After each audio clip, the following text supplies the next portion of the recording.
Good evening. Residents of North Battleford are being asked to stay away from the North Saskatchewan River this weekend.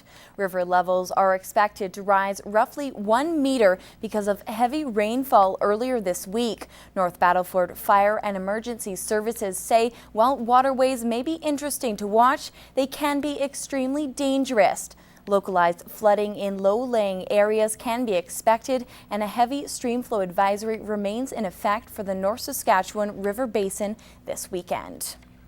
Finding a home in the border city is not an easy task, and it makes it harder for those making less than the average city wage. But according to the mayor's recent State of the City address, the creation of affordable housing is on the mind of council. Bart Pediasic takes a look at what is being done and what problem the city is facing. The Lloydminster Men's Shelter houses those who don't have a place to live. Most of them are employed, but affordable housing is tough to find. The oil patch workers have good incomes, but what about the service industry, the McDonald's and the Tim Hortons, or what about the frontline workers, in businesses, the receptionists and the secretaries? Can they afford these prices? There have been developments already started for lower income residents, but according to Scott Musgrave, availability is only a recent problem for the border city. If you'd started 2.5 years ago, you'd likely would have had vacancies, or created vacancies significantly in other apartment buildings. So it's more of a reaction based, and next year we might be having a different conversation. While the availability of housing is an issue, Musgrave sees a bigger problem with people not being able to afford down payments due to bad credit. He suggests a municipal subsidy as an answer. We see it in other communities to help people with their initial down payment. And there's programs out there we could emulate. There's also some programs, although they're very competitive and hard to get, there's government programs that would allow us in Lloydminster to build some housing with a subsidized rental rate. That is something that the mayor is at least aware about. It's difficult to say we'll finance all of that, but I think we have to look at ways where we can ease the burden for the down payment if the people can reasonably cash flow it. And it may be some sort of a guarantee program where the properties come back to the fund or to the joint venture. According to City Hall, almost 300 developments are under construction or breaking ground, many of those being promised as rental units and affordable starter homes. For us from Homes for All and the Men's Shelter, we see this at sort of the bottom end of the rung of things. I mean, we don't want people in shelters, we don't want people on the street, we want them into their own places. Bart Pediasic, Newcap News. Those in the border city looking to shop at Target once it takes over Zellers are out of luck. The Lloydminster location was one of 64 stores not acquired by Target. The Hudson's Bay company, which owns Zellers, says the store is slated to close next March, but another HBC store could take over the space. A spokesperson for HBC tells Newcap, quote, Zellers is considering options for certain locations, including potentially rebranding some stores, which will result in certain stores remaining open for the foreseeable future, end quote. That decision won't be made until a later date.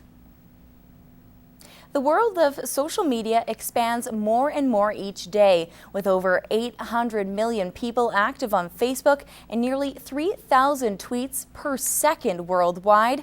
As Mike Baden explains, as the numbers grow, there are bigger problems for users.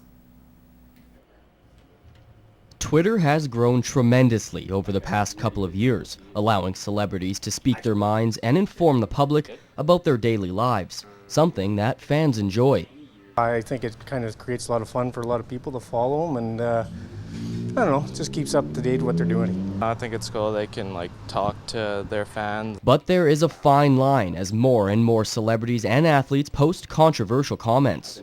I think they're not realizing the concept of what they're actually maybe doing. When you send out a tweet, it is viable to be open to the internet, to anyone that can see. I mean, not just people that follow you. There's wheels and ways of getting around everything, and you got to be accountable for what you say. Ian says if a person like Lady Gaga or Justin Bieber, who have millions of followers on Twitter, post something bad, it can be used to help their careers. I think that it's used as the fantastic publicity tool that it is, and that's what it is. It's a fantastic publicity tool for any media or political, whether it's celebrities, and that it's a fantastic tool to get out there. One hot topic on Twitter right now is Google Fiber, a brand new form of the internet based out of Kansas City. It's all done through pre-registration, and it literally links up at free internet, which is probably going to upset a few communication companies, but that's the way the original concept of the internet was supposed to be. You can buy packages that include TV and higher speed internet, or stick to the basic package for free. It sounds good to me, being a student, and I use the internet all the time, so I mean, I could use some free internet. Mike Baden, Newcap News. The Canadian Transplant Games came to an end this past week in Calgary. The Games are held every second year in a different city in Canada.